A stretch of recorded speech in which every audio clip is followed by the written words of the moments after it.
Salut à tous et à toutes, c'est Yorisama, on se retrouve enfin pour la vidéo ruling sur le deck Cybers qui fait suite à mon récent deck build. Je sais que la vidéo est un petit peu en retard, si vous passez sur Twitch on aura l'occasion d'en discuter et de pourquoi justement ce mois-ci, le mois de septembre, risque d'être un petit peu plus calme que d'habitude. Quand je parle de deck Cybers, eh bien je parle en fait plus précisément du deck de Yusaku dans Vrains, Playmaker, et de comment ça peut se jouer IRL avec les quelques supports Cybers extérieurs. Ça tourne principalement autour des codeurs bavards, des pare-feux et des cartes Signet. Aujourd'hui on va donc principalement parler de tout ça, je vous laisse lire le sommaire en description, mais comme il y a beaucoup de cartes, je vais devoir aller assez vite. Je vais commencer par quelques rappels car j'ai abordé certaines cartes notables par le passé. Avramax dans l'instant ruling sur les Staples 5, mais surtout les Salamangreang dans une vidéo qui accuse son âge maintenant. J'y avais dit par exemple par erreur qu'on devait faire Phalanx Chaining 1 et Gazelle en main Chaining 2, car l'un était public et l'autre privé. Sauf que c'est absolument pas le cas en TCG, j'avais mélangé ça avec l'OCG, enfin bref, c'est une erreur de l'époque. On peut tout à fait faire l'inverse, théoriquement. Ça veut pas dire qu'on va le faire souvent, mais bon. Et enfin il y avait donc les Staples 7 avec Accès-Codeur, Exit Parallèle et Perio Format. C'est surtout cette vidéo que je vous encourage vivement à aller voir ou revoir, car elle contient bon nombre d'interactions qui sont très importantes. J'explique pas mal d'histoires de timing qui sont très souvent mal comprises, et ça me demanderait trop de temps de tout réexpliquer aujourd'hui. Et par exemple, Accès-Codeur a un ruling similaire au pare-feu fluide sombre, dans le sens où si on annule ses effets, alors il perd définitivement son attaque. Tout comme le fluide sombre avec ses compteurs, mais si on l'annule, il les perd définitivement. C'est un de leurs plus grands points faibles, et c'est d'ailleurs la même chose pour l'ex-encodeur bavard, car si on annule ses effets, eh bien les zones qu'il avait sélectionnées pour bloquer ne sont plus bloquées, et ça va être définitif, ça ne se récupérera pas par la suite. J'ajouterai ceci dit deux nouvelles choses. Vous ne pouvez pas activer les effets en main de Gazelle et Exceed dans une seule et même chaîne. Il y a une règle un peu arbitraire qui dit qu'on ne peut pas activer deux effets déclencheurs qui s'invoquent spécialement eux-mêmes depuis la main dans une même chaîne. La même chose vaut pour l'archiveur des mers, et ce, même si vous activez genre Exceed en main et l'archiveur au cimetière. Vu que c'est un déclencheur qui peut aussi le spé depuis la main, il est rangé dans la même catégorie. C'est un ruling qui remonte à des cartes comme Babouin Vert. Au passage, si vous voulez davantage de détails sur l'effet d'archiveur et du sens des parenthèses, je vous redirige vers mon tuto sur comment lire une carte partie 2, vous trouverez le passage concerné dans le sommaire. Bien, on a fini avec les rappels, maintenant on peut passer à du neuf. Commençons par le dragon par feu, où il faut que j'explique une petite formulation, une fois tant que cette carte est face recto sur le terrain. Depuis son errata, il a également reçu, en plus de tout ça, un hard once per turn sur ses deux effets. Mais il faut voir que celui-ci est là pour éviter qu'on puisse abuser de plusieurs copies pendant un même tour. Mais une fois tant que cette carte est face recto sur le terrain, il est là pour la copie en elle-même. Pour être plus concret, si vous l'invoquez, utilisez cet effet, et qu'il est toujours là le tour suivant, on ne pourra pas réactiver son effet puisque cette copie-là a déjà utilisé l'effet. En revanche, si vous l'invoquez, utilisez l'effet, puis l'envoyez au cimetière et le réinvoquez tout de suite, alors la copie que vous contrôlez désormais, ça n'est pas la même que celle qui a utilisé l'effet tout à l'heure. Du coup, pour ce tour-ci, vous ne pourrez pas réutiliser cet effet puisque vous avez déjà utilisé cet effet de dragon par feu ce tour-ci, mais comme cette copie-là ne l'a pas encore fait, eh bien au tour suivant, elle pourra utiliser l'effet de renvoi. Avant l'errata, on aurait pu le réactiver directement, mais là, vu qu'on est limité au tour, eh bien on doit attendre le prochain. Continuons avec quelques codeurs bavards, en commençant par le fameux décodeur bavard, histoire de rester dans les Ace Monsters. Il est certes un peu beaucoup tombé en désuétude, mais il pose toujours le même problème, lui ou d'autres cartes similaires. Il dit qu'on sacrifie en coup un monstre qu'il pointe, mais il ne peut pas sacrifier un monstre adverse. Certes, avec ses fléchiens, il pourrait se retrouver à pointer un monstre adverse, mais on ne peut pas sacrifier un monstre adverse sans que ce soit explicitement autorisé, ce qui n'est pas le cas ici. Donc on peut sacrifier qu'un monstre qu'il pointe, mais qui est de notre côté. Un monstre très similaire mais qui lui autorise à sacrifier un monstre adverse, eh bien c'est l'ogre lame qui précise sur le terrain ou, pour être beaucoup plus précis, en anglais each player's field, donc là on comprend qu'on peut également sacrifier un monstre adverse qu'il pointe.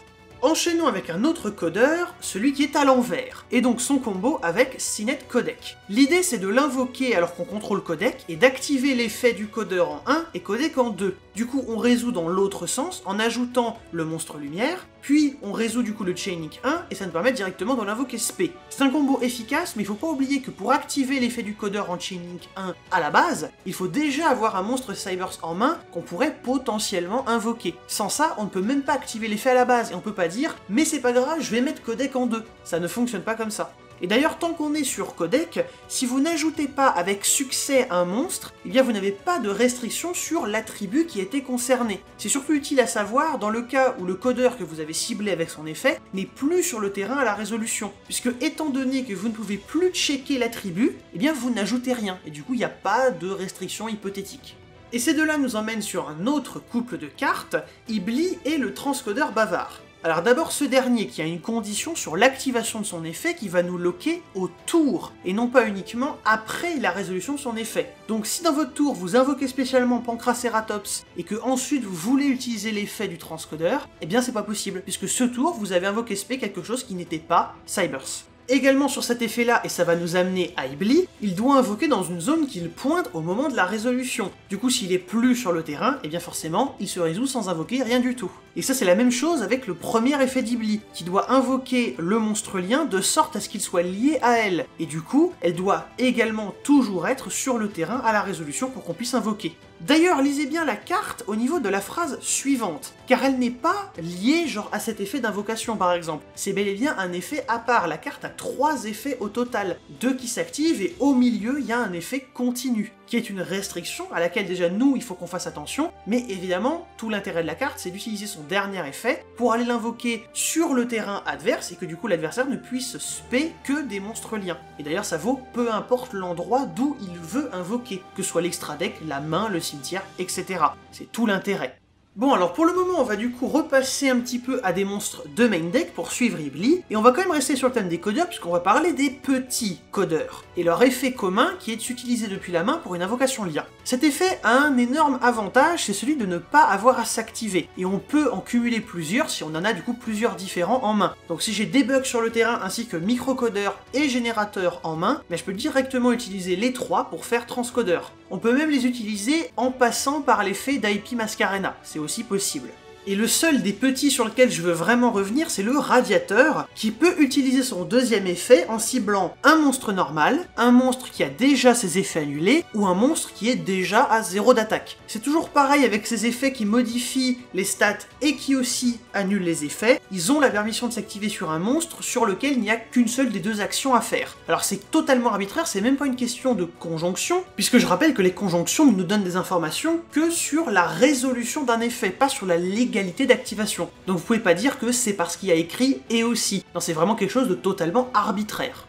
On continue sur l'effet du buffleur de flamme, qui va me permettre de faire un autre point sur une mécanique de jeu générale. Les effets déclencheurs qui s'activent si une carte a quitté le terrain dans le texte ont également une petite autorisation spéciale, c'est-à-dire qu'ils peuvent s'activer si la carte est renvoyée en main. Pas si elle est renvoyée dans le main deck, mais si elle est renvoyée en main, là c'est possible. Et l'avantage avec le buffler, c'est que du coup, s'il est renvoyé en main et qu'il active son effet depuis la main, eh bien c'est un Cybers dans votre main, donc vous pouvez le défausser lui-même pour piocher 2. Et d'ailleurs, notez bien, au niveau de la ponctuation, que la défausse n'est pas un coup, ce n'est pas quelque chose que vous faites à l'activation, vous défaussez le monstre au moment de la résolution, afin d'ensuite pouvoir piocher 2. Et encore une autre carte sur laquelle la lecture est très importante, surtout en français pour le coup, c'est le dévolien. Alors il a un déclencheur obligatoire à son invocation qui nous dit « Le reste de ce tour, vous ne pouvez pas invoquer par lien de monstre lien de minimum link 3, min point dans le texte ». Il faut bien comprendre que ce minimum, ça veut du coup dire de link 3 ou plus. Et il y en a beaucoup chez qui ça fait un petit pet au cerveau parce que ils voient minimum, donc ils pensent à moins, sauf que non, si c'est minimum 3, du coup c'est 3 ou tout ce qui est supérieur à 3. Donc en gros, on ne peut invoquer par lien que des links 1 ou 2 après la résolution de cet effet. Je vois la confusion souvent et pas que sur cette carte, donc j'en profite pour l'expliquer. Et vous savez quoi? Eh bien voici encore une carte dont la rédaction cause pas mal de confusion aux inexpérimentés. Optimisation nous fait une invocation normale immédiatement après la résolution de cet effet, ce qui la place dans un des 3 types d'invocation normale bonus. J'ai pu évoquer dans ma vidéo sur les chaînes le fonctionnement de ces effets avec Jugement Solennel, et comme ceci est un effet d'ignition, eh bien au moins on sait qu'il sera toujours Chainlink 1. Par conséquent, vu que l'invocation se réalise après la résolution du Chainlink et donc en dehors de la résolution d'une chaîne, eh bien ça veut dire qu'on peut à ce moment-là activer Jugement, donc au moment où on réalise vraiment l'invocation. Tout ceci est très technique, j'ai un express ruling qui arrivera dans les prochaines semaines et qui abordera ce sujet-là précisément, les différents types de normal bonus, donc je ne vais pas vous faire un catalogue complet ici. Sachez juste que le seigneur répartiteur ne fait pas partie de la même catégorie, ça se voit à la rédaction qui est clairement différente, et sachez que vous pouvez cumuler votre invocation normale de base, celle d'optimisation et celle du seigneur en plus du reste. Tout ça, c'est possible. Bon, maintenant pour le prochain point, je suis un peu embêté, parce qu'on va parler de quelque chose de relativement rare et dont on n'a pas vraiment de réponse claire et définitive. Je vais prendre le dragon quantique en exemple, mais d'autres monstres ont ce même effet de protection. Celui-ci nous dit « Les monstres contrôlés par votre adversaire ne peuvent pas cibler de monstres que vous contrôlez, celui-ci exclu, donc cette copie du dragon quantique, avec une attaque. Et aussi, votre adversaire ne peut pas cibler de monstres que vous contrôlez, sauf celui-ci, avec des effets. » Compte tenu de ce texte, on peut en déduire qu'un monstre qui serait non affecté par les effets de monstres pourrait attaquer librement, mais il pourrait pas cibler nos autres monstres avec son effet. On a l'impression qu'il y en a une partie qui affecte directement les monstres, et une partie qui n'affecte pas les monstres, mais qui simplement restreint l'adversaire. Alors, autant je vous recommanderais de faire comme ça en TCG parce que finalement c'est ce qu'il y a de plus simple, il suffit de lire et effectivement d'une carte à l'autre, on verra que des fois ça dit les monstres, d'autres fois ça dit l'adversaire. Et surtout, en ECG c'est très inconsistant d'une carte à l'autre, surtout quand on compare aux traductions de TCG, on sait pas si c'est pareil, pas pareil, puis il y a les rulings pour une carte qui disent l'inverse d'une autre carte, enfin bref. C'est un bordel monstre, donc je m'avancerai pas sur comment ça va être codé sur des jeux officiels, qui sont normalement codés du point de vue de l'ECG, mais pour le TCG, comme d'habitude, demandez à votre head judge, mais ce serait quand même, je pense, le mieux de réfléchir comme ça, parce que tout simplement c'est plus pratique. Ce que je peux vous affirmer en revanche sur le dragon quantique, c'est sur son deuxième effet. Il s'active durant n'importe quel tour, et puisqu'il s'active en damage step, alors il n'y aura pas de replay suite au renvoi du monstre adverse, l'attaque se finira juste dans le vide. C'est là l'intérêt de lui donner une seconde attaque juste derrière. En revanche, notez bien que si le monstre en face n'est pas renvoyé avec succès, par exemple qu'il n'est pas affecté, eh bien l'attaque elle continue simplement sur sa lancée, elle va pas s'arrêter.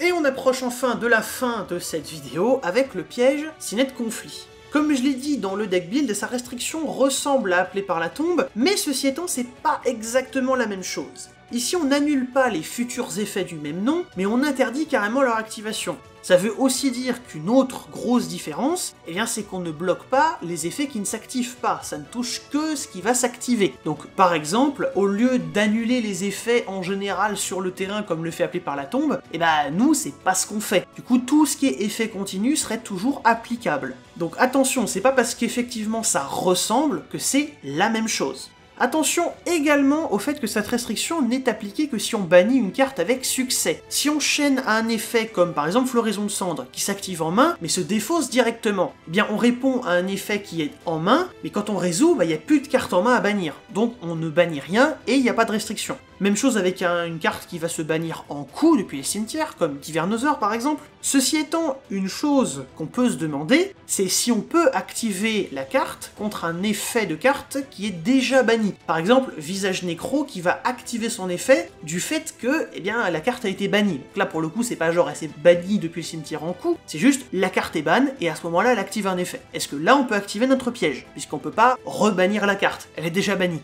La réponse c'est oui, auquel cas on va annuler, mais on ne bannit rien, et donc forcément pas de restriction. Ce n'est pas à confondre, ceci dit, avec une autre situation, la situation où on serait interdit de bannir tout court. Genre par exemple on est sous Lancea. Là, c'est différent parce qu'il y a carrément l'action de bannir qui est totalement illégale. Et du coup, on peut pas activer un effet qui voudrait bannir, même si, on sait que on va rien bannir au final. C'est pas là qu'est vraiment la question, c'est juste que, bannir interdit égale activation de ciné de conflit interdit.